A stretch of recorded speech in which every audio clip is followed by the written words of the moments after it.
ہم بھی یہی کہتے ہیں کہ ماہرین شریعت کی اتباع، شریعت پر عمل کرنے کی غرض سے یہ بالکل صحیح ہے، لیکن کسی امام کی بات کتاب و سنت کے مد مقابل ماننا یہ نرا کفر اور نری گمراہی ہے۔ اب ان بیچاروں کو پتہ نہیں، لوگوں کو یہ دھوکہ دیتے ہیں، یہ جو حنفی ہے نا، یہ امام ابو حنیفہ کو قرآن اللہ کے رسول کے مقابلے مانتے ہیں،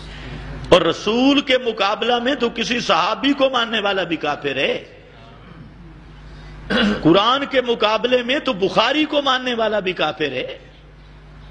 قرآن کے مد مقابل اگر بخاری کی روایت کو مانتا ہے وہ بھی کافر ہے۔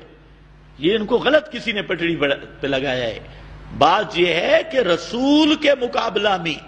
جو امام ابو حنیفہ، شافعی، مالک، احمد کسی کی ماننے کا ارادہ ہی کرے تو وہ دائرہ اسلام سے خارج ہے۔ یہ بات ہاں، ہم امام ابو حنیفہ، مالک، شافعی، احمد کی مانتے ہیں غیر مقلد مولویوں کے مقابلہ میں۔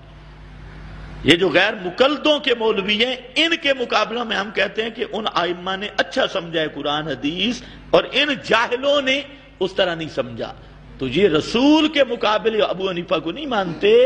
ہم ابو حنیفہ رحمہ اللہ کو مانتے ہیں 14ویں صدی